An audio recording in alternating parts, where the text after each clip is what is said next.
Hello class 12 students. अब देखिए आप इलस्ट्रेशन नंबर 51। इधर आप देखेंगे XYZ पार्टनर हैं और अप्रैल 1 2018 में उनकी जो कैपिटल दे रखी है 642 लाख है। पार्टनरशिप डीड में क्या प्रोविजन है? Y एंटाइल commission of 12,000 per annum. Y को तो 12,000 का कमीशन मिलना है। बेटा यहीं रख चाबी। X was entitled to a salary of 1200 per month. उसे पर मंथ के हिसाब से सैलरी मिलनी है। पार्टनर्स को इंटरेस्ट ऑन कैपिटल मिलना है 8% पर एनम। प्रॉफिट को डिस्ट्रीब्यूट करना था कैपिटल के रेशो में।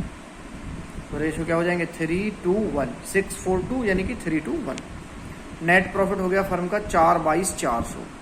Was distributed equally. इसमें भी बिल्कुल पहले क्वेश्चन की तरह 50 की तरह हमें इस तरह से प्रॉफिट को डिस्ट्रीब्यूट करना था और गलती से पार्टनर ने इस वाले प्रॉफिट को तीनों में जो भी उनका अकाउंटेंट था इक्वल डिस्ट्रीब्यूट कर दिया। तो यहाँ इसको सॉल्व करने के लिए हम पहले बनाएंगे एक table showing adjustment. Table showing adjustment. Partner हमारे पास 3 है, XYZ। XYZ total. इनको किस तरह से प्रॉफिट डिस्ट्रीब्यूट करना था? पहले देखो, कमीशन देना था वाई को और वाई को कमीशन देना था 12,000 पर एनम के हिसाब से। वाई का हो गया 12,000 टोटल 12,000 और किसी को कमीशन नहीं मिलना। सैलरी मिलनी थी एक्स को 1200 पर मंथ। तो पूरे साल की कितनी हो जाएगी भाई? 14,400।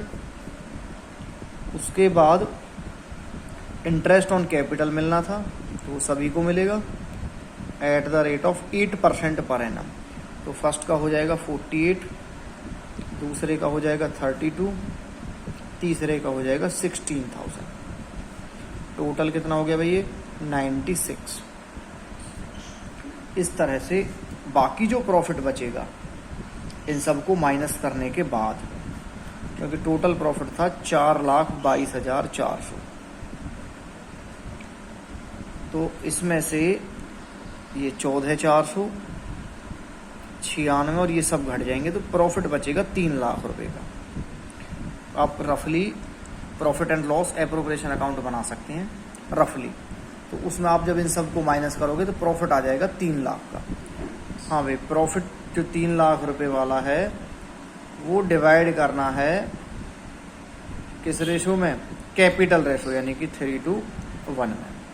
एक्स को मिलेंगे 1.5 लाख, वाई को मिल जाएंगे 1 लाख, जेड को मिल जाएंगे 50,000। इस वाले 3 लाख के प्रॉफिट को उनके कैपिटल रेशो में डिवाइड कर देंगे। इसके बाद आप देखेंगे टोटल अमाउंट इसे मिली 2,12,400। इन सब का टोटल किया, इन सब का टोटल करेंगे ये आ जाएगा 1,44,000। इनका टोटल करेंगे ये आ जाएगा आपका 66,000। नीचे लाइन मत लगाना। तो ये अमाउंट उनके अकाउंट में क्या होनी है? क्रेडिट पार्टनर्स की। जबकि गलती से क्या किया है? 4,22,400 को already distributed in equal ratio. ये गलती से बांटा है तो इसे वापस लेंगे, तो वापस लेने के लिए क्या हो जाएगा? डेबिट। अब इसे बराबर बराबर बांट दो। 1,40,800, 1,40,800, 1,40,800, 1,40,800 रुपये। 4/22,400। अब यहाँ पे नेट इफेक्ट निकाल देंगे। यहाँ पे क्रेडिट और डेबिट में क्रेडिट ज़्यादा है, डिफरेंस आ गया 71,600 रुपये का। यहाँ क्रेडिट ज़्यादा है 3,200 रुपये क्रेडिट। यहाँ डेबिट ज़्यादा है 74,800 डेबिट। इनका टोटल भी 74,800, इसका भी। अब एंट्री कर देना है Jades capital account debit. Journal entry जैसे करते हैं परफॉर्मा बना के, वैसे करनी है, ठीक है ना। Date, particulars, LF, amount debit, amount credit. Date आ जाएगी अप्रैल 1 2018, जिस दिन से ये हमने इफेक्ट डाला है। Debit to X capital account to Y's capital account. Adjustment entry for profit. हाँ भाई, जेड आना था 74,800 से, ये आ जाएंगे 71,600। 3200। इस तरह से करना था इलस्ट्रेशन नंबर 51। हाँ भाई आगे बढ़िए, इलस्ट्रेशन नंबर 52 पे आइए। ABC पार्टनर हैं।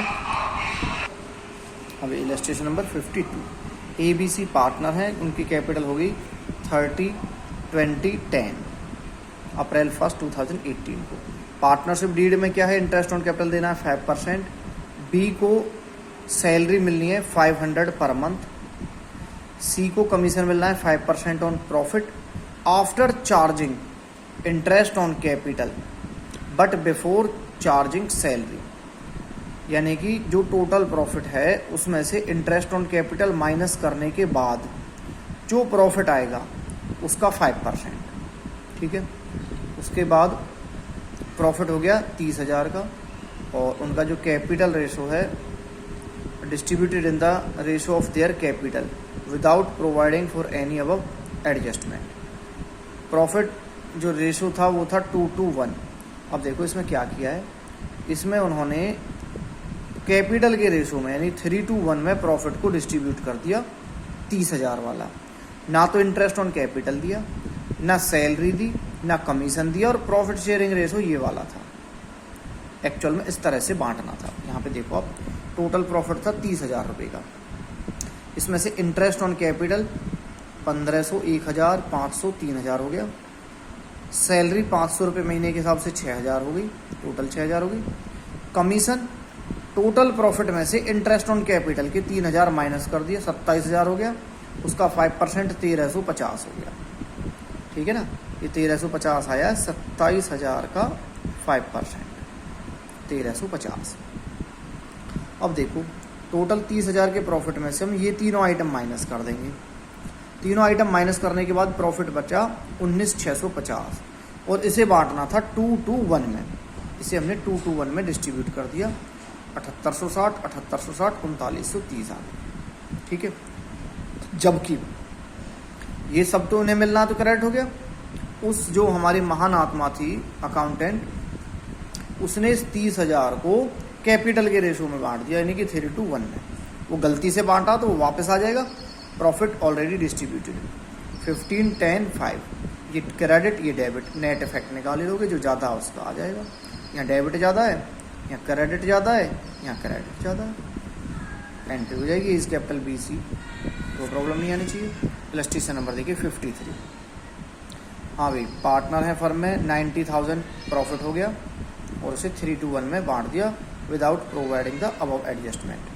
AB को सैलरी मिलनी थी 1500 पर एनम, 1500 पर एनम का मतलब 1500 A को, 1500 B को, और B को कमीशन मिलना था 4500 रुपये का। B और C को गारंटी थी मिनिमम प्रॉफिट 35,000 पर एनम टू A। B और C ने गारंटी दे रखी है A को 35,000 उसका प्रॉफिट है जो मिनिमम वो रहेगा, और प्रॉफिट को डिस्ट्रीब्यूट करना था 3:2 में, ठीक है। यहाँ पे एक नई गारंटी वाली चीज़ आ गई। यहाँ देखो सबसे पहले हमने दे दी सैलरी, सैलरी हो गई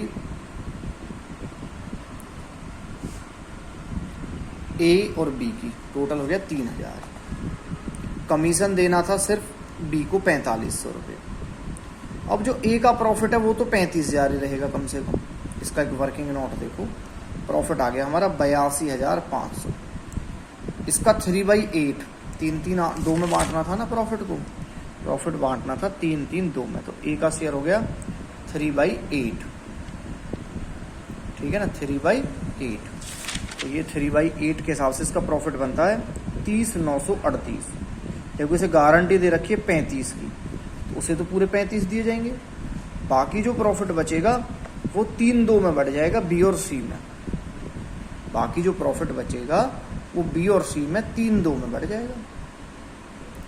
अब इन्हें जबकि प्रॉफिट को हमने 90,000 को 3-2-1 में पहले ही बांट दिया था गलती से, तो ये सारी अमाउंट प्लस होकर क्रेडिट हो जाएंगी, ये डेबिट, नेट इफेक्ट निकल जाएगा। अगर किसी को गारंटी दे रखी है तो उसे जितना गारंटी का प्रॉफिट है कम से कम उतना दिया जाएगा, ठीक है ना, कोई दिक्कत